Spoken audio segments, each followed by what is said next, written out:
School തുറന്ന അന്ന് മുതൽ ടി വി വരെ ഓൺ ചെയ്യാൻ വിടാതെ ഞാൻ ഇരുത്തി പഠിപ്പിക്കുക കുട്ടികളെ കേട്ടോ. കാരണം വെച്ചാൽ ഇനി ഈ കൊല്ലം മുതൽ നല്ലതുപോലെ പഠിച്ചാലേ പിള്ളേരെ പാസ്സാക്കും എന്നൊക്കെയാണ് പുതിയ നിയമം. അത് നല്ലത് തന്നെ, എങ്കിലല്ലേ കുട്ടികൾ കുറച്ച് സീരിയസ് ആയിട്ട് പഠിക്കുള്ളൂ. ഇന്ന് പിന്നെ ഞാൻ അച്ഛനെ പിടിച്ചിരുത്തി കുട്ടികളെ പഠിപ്പിക്കാൻ വേണ്ടിയിട്ട്. എന്നും ഞാൻ തന്നെ ഇരുന്ന് പഠിക്കുകയെന്ന് പറഞ്ഞ് പിന്നാലെ നടക്കുന്നത്. അച്ഛനെപ്പോഴും തിരക്കാണ്, ഡ്യൂട്ടി ഉണ്ടാവും. അച്ഛനങ്ങനെ ഇത്ര സമയം മുതൽ ഇത്ര സമയമൊന്നുമില്ല.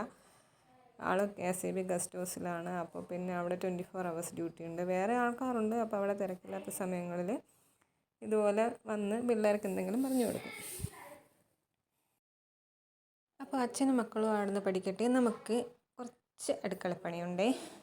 എല്ലാവർക്കും ഭക്ഷണം കഴിക്കണ്ടേ വിശക്കുമ്പോഴേ. അപ്പോൾ ഇന്ന് ചിക്കൻ കപ്പ ഉണ്ടാക്കാമെന്ന് വിചാരിക്കുന്നു. ഓൾറെഡി ഞാനതൊക്കെ ക്ലീൻ ചെയ്ത് വെച്ചതാണ്. അപ്പോൾ അതെടുത്ത് ഫുഡ് അവർ പഠിച്ച് എല്ലാം കഴിയുമ്പോഴേക്ക് ഫുഡാക്കി വെക്കാമെന്ന് കരുതി ഞാൻ അടുക്കളയിലോട്ട് കയറുതേ. എൻ്റെ പുറകെ ഒരാൾ വരുന്നുണ്ടേ. ഞാൻ അടുക്കള കയറി ഇതാണ് അവസ്ഥ. എൻ്റെ പുറകെ പിള്ളേരും വരും. അച്ഛനങ്ങ് പോയി. അതിൻ്റെ പുറകെ അവർ വന്നു. ഞാൻ വീഡിയോ എടുക്കുന്ന കണ്ടപ്പോൾ ഫോൺ വാങ്ങി. പിന്നെ അവരെ വകയായി വീഡിയോ. ഒരു പൂച്ച. ഇത് നമ്മളെ സ്ഥിരം ഇവിടുത്തെ തിന്നലിന് മാത്രം വരുന്ന കസ്റ്റമറാണേ. അല്ലാതെ അത് നമ്മളടുത്ത് മെരുങ്ങൊന്നുമില്ല. അതിൻ്റെ അടുത്ത് പോകുമ്പോൾ അതിന് ഭയങ്കര പേടിയാണ്. കഴിഞ്ഞ ദിവസം അതിൻ്റെ കുട്ടി എന്നെ വന്ന് കൈ കടിച്ച് പറിച്ച് കേസ്. അതിൻ്റെ ഇഞ്ചക്ഷൻ ഇന്ന് എടുത്തിട്ടാണ് ഞാൻ വരുന്നത്, സെക്കൻഡ് ഡോസ്.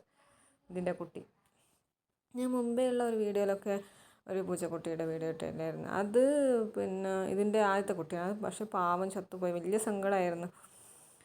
പിന്നെ ചേച്ചി അനിയത്തിയും കൂടെ അതിനിടയിൽ അവിടെ ഡാൻസും കൂത്തും പാട്ടും പാചകവും ഒക്കെ ഉണ്ട്. ഇവരിതാണ്, ഞാൻ അടുക്കള കയറി കഴിഞ്ഞാൽ പുറകേ വരും. അമ്മേ എന്തെങ്കിലും ചെയ്യണോ, അമ്മേ ഞങ്ങൾ സഹായിക്കട്ടെ. അവർക്ക് പഠിക്കുന്ന കാര്യം മാത്രം പറയരുത്, ബാക്കിയൊക്കെ അവരുടെ അടുത്ത് പറയാം. ഞാനീ കഴിക്കുന്നത് എന്താണെന്ന് അറിയാമോ? കരൾ. എനിക്ക് ഭയങ്കര ഇഷ്ടമുള്ള സാധനമാണ് കരൾ. ഇനി ഒന്ന് കുളിച്ചിട്ട് വരാം. അപ്പോഴേക്കും ചേട്ടൻ വരും. എല്ലാവർക്കും ഫുഡ് കഴിക്കണം, കിടക്കണം, ഉറങ്ങണം, രാവിലെ എഴുന്നേറ്റ് ഓഫീസിൽ പോകണം. പിന്നെ ഇടയ്ക്ക് ഇതുപോലെയുള്ള സ്കിൻ കെയറൊക്കെ ഉണ്ട് കേട്ടോ. വല്ലപ്പോഴും എനിക്കൊന്ന് തോന്നിയാൽ മാത്രം. അങ്ങനെ ചേട്ടൻ വന്നു. ഇനിയിപ്പോൾ ഭക്ഷണമൊക്കെ കഴിച്ച് കിടക്കണം. പിന്നെ എനിക്കിങ്ങനെ വോയിസ് കൊടുത്തിട്ടും വീഡിയോ ചെയ്തിട്ടൊന്നും വലിയ ശീലമൊന്നുമില്ല. ഭയങ്കര ഇഷ്ടമാണ് കേട്ടോ. എല്ലാവരുടെ വീഡിയോ ഒക്കെ കാണും. എനിക്കും ചെയ്യണമെന്ന് വലിയ ആഗ്രഹമാണ്. അങ്ങനെയൊക്കെ ചെയ്തത് മൊത്തം പൊട്ടത്തരമായിരിക്കും. എങ്കിലും എല്ലാവരും സപ്പോർട്ട് ചെയ്യണം കേട്ടോ. Okay, good night.